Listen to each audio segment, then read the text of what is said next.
Hey there. So we've established that pollution is an example of an environmental externality, negative externality that makes the market produce more than the socially optimal amount of a good at too low of a cost, generating lots of costs onto innocent bystanders.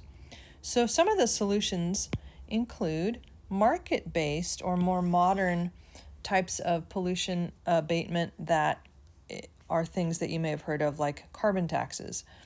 So let's talk in this video about emissions taxes or pollution charges like carbon tax.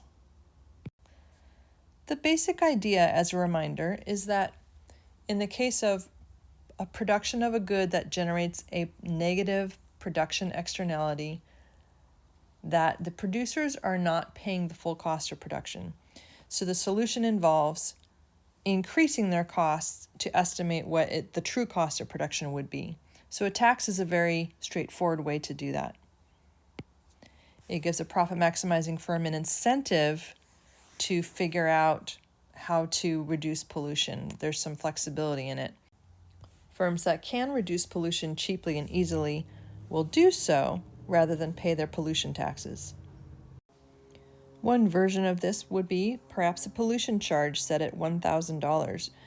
If you consider that the cost of pollution abatement or reducing your pollution is going to grow, in other words, it's going to get more and more costly to clean up the very last bits of pollution, it's easier to, it's lower cost to get the first bunch, and then it gets increasingly hard as you are searching farther and digging deeper and being super effective about cleaning up every last bit that costs money. So a profit-seeking firm, we can imagine that they will choose to reduce their pollution until the point where it makes no more sense to do so. So if it costs them more to reduce pollution than just to pay the charge, they'll probably just pay the charge. So we can imagine that this firm is going to stop right around where these two lines cross, where the pollution charge is just the same, just equal to the cost of pollution abatement. Let's take another look at a different graph with the same basic idea.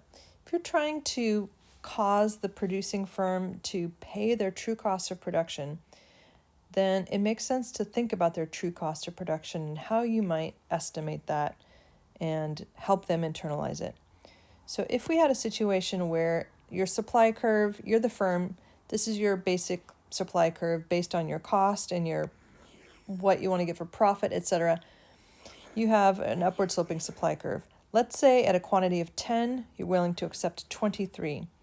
But also contemplate that you're polluting and you're causing external cost into the rest of the world. So what should we do with that?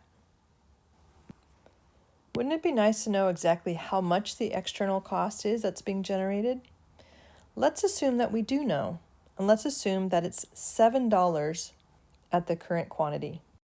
So while it's costing me, plus my profit, 23, adding the extra $7 would be $30, right? So looking at just this one point, at a quantity of 10, the true cost and the true supply curve should be up at a point of 30.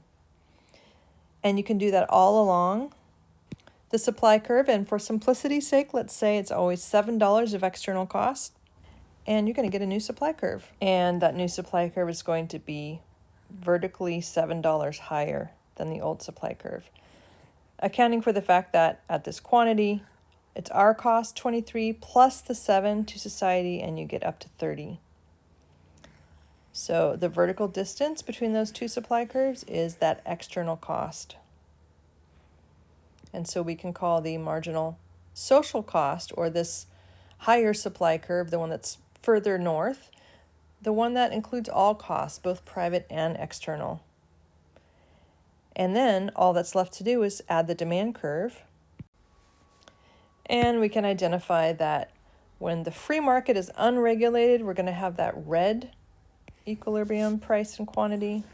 And that is wrong because when you account for all the costs, you get, let's make it blue, you get a higher price and a lower quantity. That's the socially optimal amount of production and price. And in fact, this is a special class of tax called the Pigovian tax, which is just a tax that's placed on a good or service specifically to correct the market failure from a negative externality. There are also Pigovian subsidies to correct a positive externality. Arthur Pigou is the person that came up with it, hence the name.